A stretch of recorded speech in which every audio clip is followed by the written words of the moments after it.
It's time now for another one of our interview segments brought to you by Marcus & Mack, voted Best Personal Injury Law Firm in the Best of Indiana County contest. Marcus & Mack, a law firm representing injured people.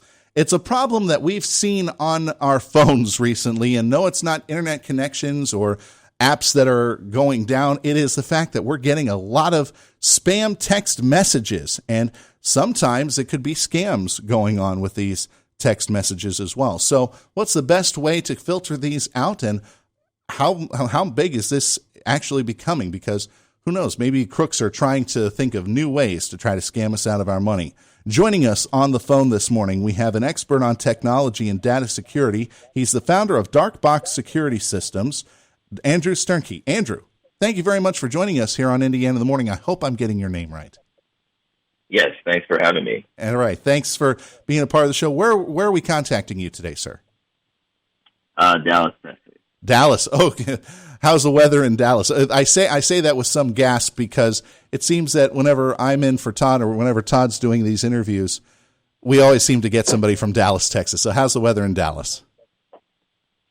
It is ridiculously hot. Again, okay. We'll send some of the warmth up our way, okay? We could use it on this first day of summer.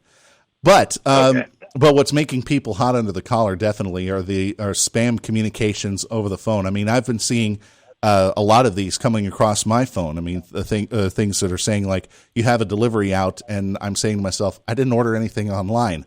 So I know that it's a scam, but these things are meant to look like they're the genuine article.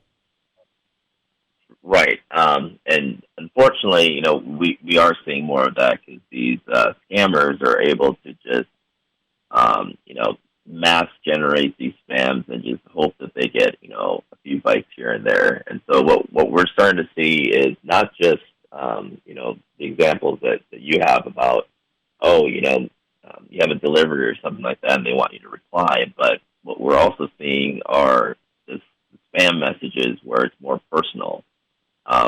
You get a text message from an individual saying, hey, unfortunately, we're going to have to move our lunch meeting. And then, you're just like what? So you reply to it and say, I think you have the wrong person. And then they'll try to strike up a conversation with you by saying, oh, I'm sorry, thanks for telling me. And then they keep, attempting to go on with that communication. And the ultimate goal for that is to basically set you up for social engineering to get your various, personal identifiable information.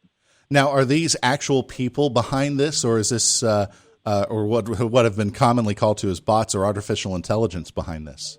I mean, obviously there's a criminal behind it, but is it just like a computer program that's sending out these random messages and making these replies?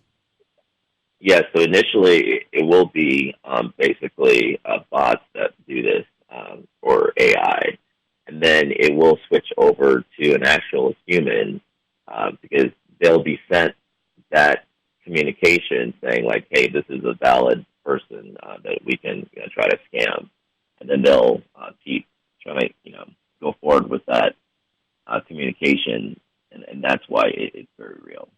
It may seem like a headache to some of us who actually recognize this stuff, but for a lot of people who don't recognize it and become a victim of these scams, and even calling the local police department trying to get into them, it's actually kind of hard to track this sort of crime and to find some sort of resolution.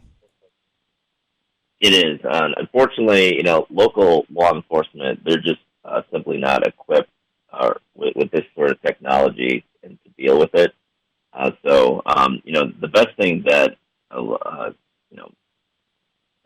people can do is just to forward the spam text messages to 7726, which actually spells out spam. And if you forward that, your phone carrier and the FTC will receive that, and then they'll put it on their list to automatically block for all customers going forward. So if you get one of these, again, you forward it to 7726, and they'll know to put this out, not just block it on your phone, but probably block it on, they'll know that this is part of a scheme that's going on. I imagine, though, that because of the proliferation of this, the FCC has got to be receiving thousands of requests a day on this.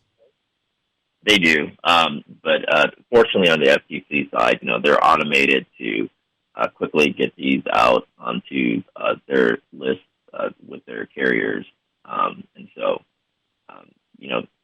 it's a great way for people to proactively fight against these spam text messages. Also, what I've seen this on social media as well, where somebody's account will get hacked and we will see what looks like a bot of some sort trying to solicit money and pretending it's your friend or something else of that nature. I guess we could kind of see the genesis coming from social media, then making its way into the text messages to become more personal, I guess, in that way. Yep, that's absolutely correct, and that's why it just goes back to just the basic overall cybersecurity that every individual needs to use, because the ultimate goal of all these various scams is to get your personal identifiable information for the sole purpose of doing some sort of a financial fraud.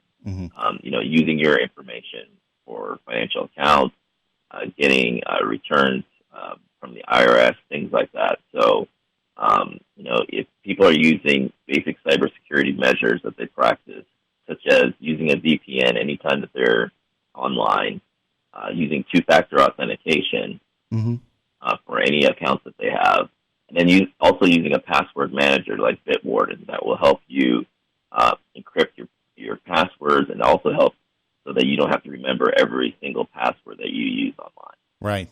Because sometimes those passwords do get lengthy, they do get complicated, and they ask you for even longer and complicated passwords as well for your protection on a lot of these issues.